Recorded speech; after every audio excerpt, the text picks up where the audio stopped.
Have you ever wondered, why do I know I shouldn't get angry, but still lose control? Why do I not want to feel jealous, but still feel uncomfortable when someone else is doing better? Why are there days when nothing terrible has happened, but I still feel empty, anxious, sad, and exhausted?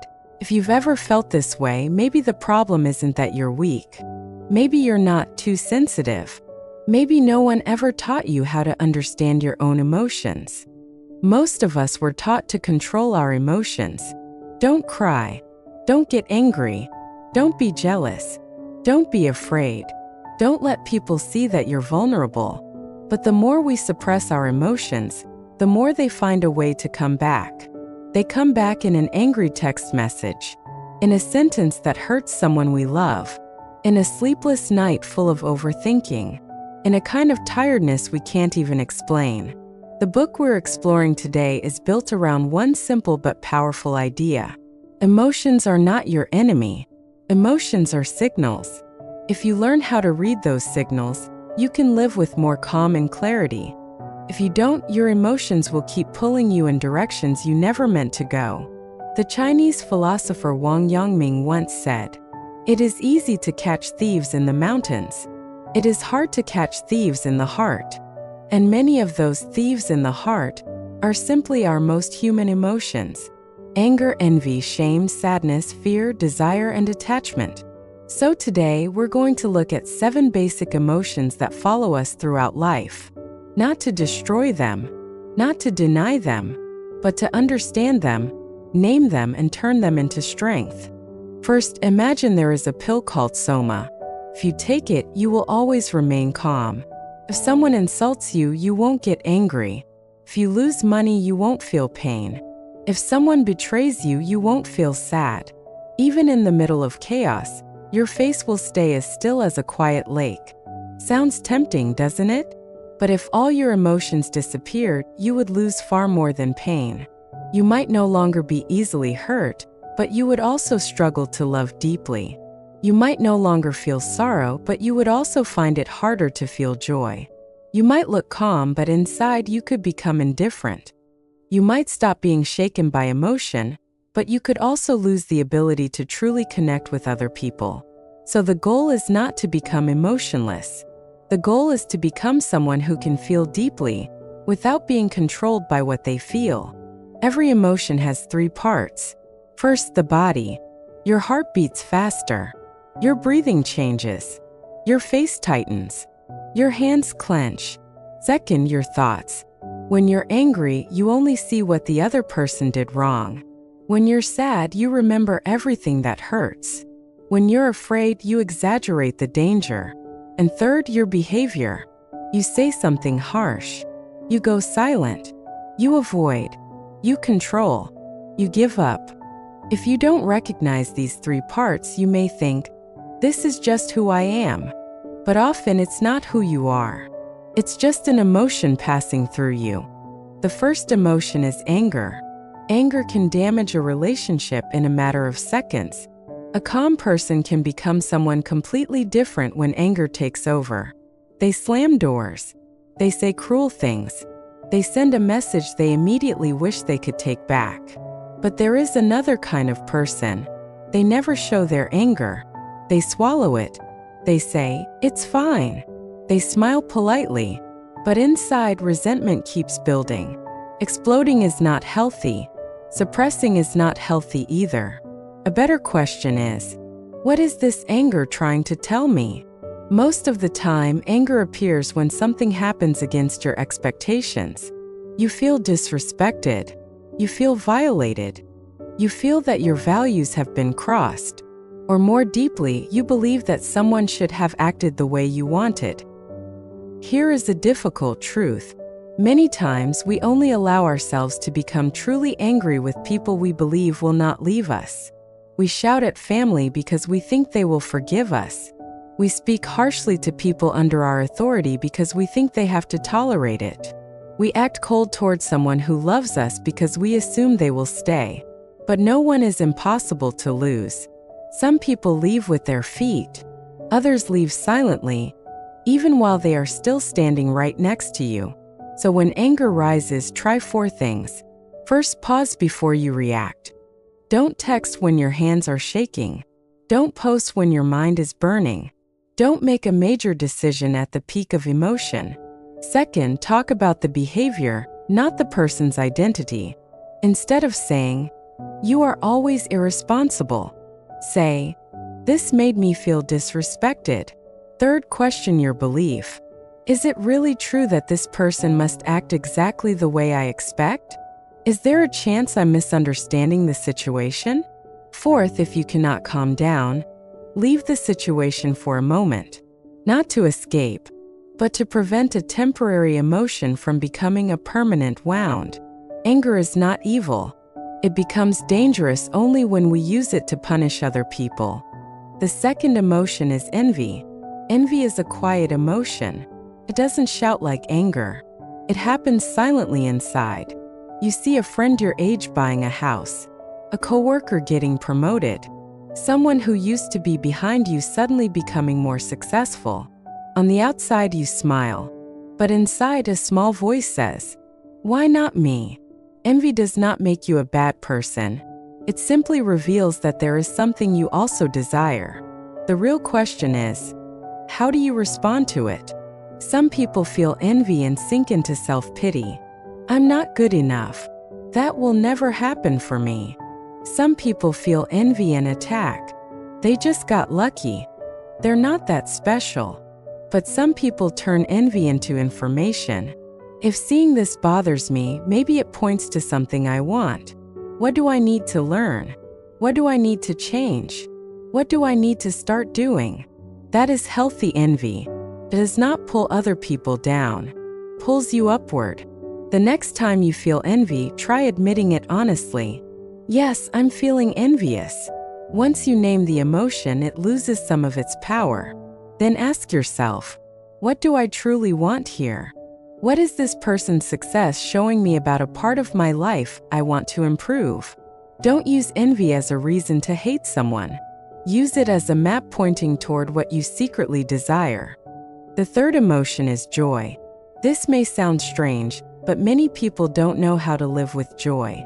They are more familiar with stress than peace, more familiar with worry than enjoyment, more focused on the next thing they need to achieve than on the good things already in front of them. Joy is not only loud laughter, it has many forms. There is the excitement of reaching a goal. There is the quiet joy of sitting with someone you love on an ordinary afternoon. There is the joy of achievement. And there is the deeper joy of calm acceptance. Knowing that life is not perfect, but you can still live it with dignity and gratitude. Happiness does not always come from life giving you exactly what you want. Often, happiness comes from your ability to notice what is still valuable in ordinary moments. A warm meal, an unhurried conversation, a healthy body, someone who is still there, a difficult job that still gives you a chance to grow. Happy people are not people without problems. They are people who do not let their problems steal their entire ability to feel life. The fourth emotion is sadness. All sadness has one thing in common: loss. The loss of a person, the loss of an opportunity, the loss of trust, the loss of health, the loss of a good image of yourself, or the loss of the feeling that your life has meaning. We often fear sadness, but sadness does not come only to hurt you. It comes to make you stop, to look at what has been lost, to understand what truly matters, to become more gentle toward the pain of others. The problem is not whether you feel sad. The problem is whether sadness swallows you whole. When you are sad, the first thing is, don't shame yourself for being weak. Say to yourself, "This is a loss. I'm allowed to feel sad." Then, if you can, share it with someone you trust. Not to repeat the same story forever, but to give the sadness a way out. And when you can breathe a little easier, slowly return to the small things that once supported you. Walking, writing a few lines, cleaning your room, listening to music, calling someone close, or doing one small thing you once wanted to do. Sadness may not disappear immediately, but you don't have to drown with it. The fifth emotion is shame. Shame is the painful feeling that you are inferior, wrong, or unworthy of acceptance. Some people feel ashamed because their family is poorer than others. Some feel ashamed of their appearance. Some feel ashamed of failure. Some feel ashamed because they were hurt, even when it was not their fault. Shame is dangerous because it makes you want to hide. You don't just think, I made a mistake. You start thinking, I am a mistake. But those are two very different things. Making a mistake is an action. Being unworthy of love is a false conclusion about who you are. When you feel shame, try saying it gently. I feel embarrassed. I feel ashamed about this. I need a little time. When shame is named, it usually becomes smaller. It is no longer a giant shadow inside you. It becomes an emotion asking to be seen. And be careful around people who constantly humiliate you. Some people use mockery to hide their own insecurity.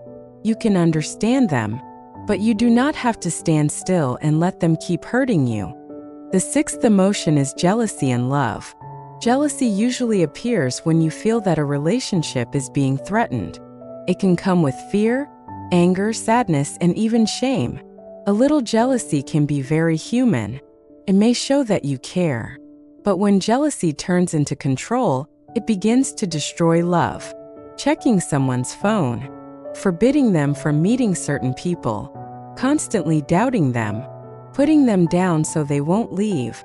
You may think this reduces the risk of losing them, but in reality, the more you suffocate someone, the more likely they are to want freedom.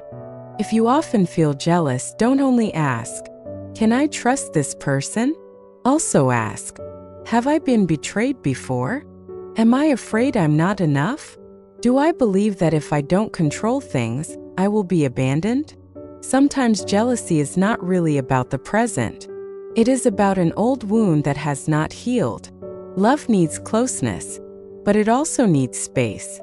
Someone who stays because they are free to love you is very different from someone who stays because they are controlled. The final emotion is fear. Fear is the emotion most people try to avoid.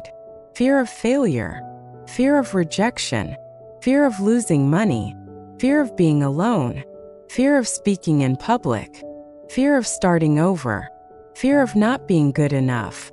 Fear was designed to protect you. It helped humans survive danger. But in modern life, many fears are no longer a tiger standing in front of you. They are a phone call you keep avoiding, a decision you keep delaying, a dream you are afraid to try. To face fear, don't wait until you feel fearless. Sometimes you have to act while fear is still there. Start by naming it. I am afraid. Then gather information. The more vague something is, the larger fear becomes. The more clearly you understand what you need to do, the smaller fear becomes. Next, bring your body back to safety. Breathe slowly. Relax your shoulders. Feel your feet on the ground.